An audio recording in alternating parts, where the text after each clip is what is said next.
ஒரு நாள் ஒரு கழுதைக்கும் ஒரு புலிக்கும் வாக்குவாதம் வந்தது. கழுதை சொல்றது புல்லு நீல கலர்னு, புலி சொல்றது அடடா புல்லு பச்சை கலர் தான்டான்னு. இருவரும் வாதம் பண்ணிக்கிட்டே அரசனான சிங்கத்துக்கிட்ட போறாங்க. கழுதை சொல்லுது, ராஜா இந்த புலி என்னோட வாதத்துல வெல்லணும்னு நினைக்குது. நான் சொல்றேன் புல்லு நீல கலர் தானு, ஆனா இதுக்கு நம்பிக்கையே இல்ல, நீயே சொல்லு ராஜா அப்படின்னு சிங்கத்துக்கிட்ட கழுதை கேக்குது.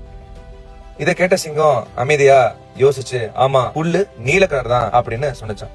அந்த வார்த்தையை கேட்டதும் கழுதை குதிச்சு குதிச்சு குஷியா போயிடுது. நான் ஜெயிச்சிட்டேன்னு சத்தமா சொல்லிக்கிட்டே போகுது. கொஞ்ச நேரம் கழிச்சு கழுதை திரும்ப வந்து சொல்லுது, ராஜா நான் தான் ஜெயிச்சிட்டேன்ல, ஆனா இந்த புலி என்னோட நேரம் வீண் பண்ணிடுச்சு, இதுக்கு தண்டனை கொடுத்தே ஆகணும் அப்படின்னு சொல்லுது. சிங்கம் சொன்னது, ஆமா நீ சொல்றது கரெக்ட் தான், இந்த புலிக்கு நான் கொடுக்கற தண்டனை என்னன்னா நீ 3 நாள் இப்ப யாருக்கிட்டையும் பேசக்கூடாது, இதுதான் உன்னோட தண்டனை அப்படின்னு.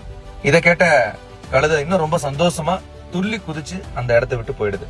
அதுக்கப்புறம் புலி ராஜா கிட்ட, நீ எல்லாம் ஒரு ராஜாவா? உனக்கும் நல்லா தெரியும், எனக்கும் நல்லா தெரியும், ஏன் இந்த உலகத்துக்கே நல்லா தெரியும் புல்லு பச்சை கலர்ல தான் இருக்குன்ட்டு, நீ ஏன் ப்ளூ கலர்ல இருக்குன்னு சொன்ன அப்படின்னு ராஜா கிட்ட கேக்குது. அதுக்கு சிங்கம் சொன்ன பதில் என்னன்னா, புல்லு பச்சை கலர்னு எனக்கும் தெரியும், உனக்கும் தெரியும், என் உலகத்துக்கே தெரியும், ஆனா நீ ஒரு கழுதையோட வாக்குவாதம் பண்ண பாத்தியா, அதுக்குதான் உனக்கு இந்த தண்டனையே அப்படின்னு அந்த சிங்கம் சொல்லுது. ஒரு முட்டாளோட வாதம் பண்ணா நீயும் அவன மாதிரி முட்டாள் ஆகுற அப்படின்னு அந்த சிங்கம் சொல்லிச்சான்.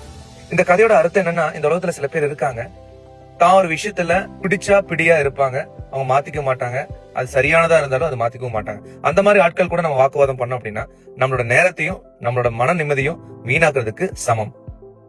வாழ்க்கையில சில சமயம் வாக்குவாதம் பண்ணிதான் வெல்லணும்னு அவசியம் இல்ல, அமைதியா போறதுனாலையும் உண்மையான வெற்றி இருக்கு. இந்த வீடியோல உங்க ஃப்ரெண்ட்ஸ் யாராவது அந்த மாதிரி பிடிச்ச ஒரே பிடியா இருக்கிற உங்களோட நண்பனை டேக் பண்ணுங்க.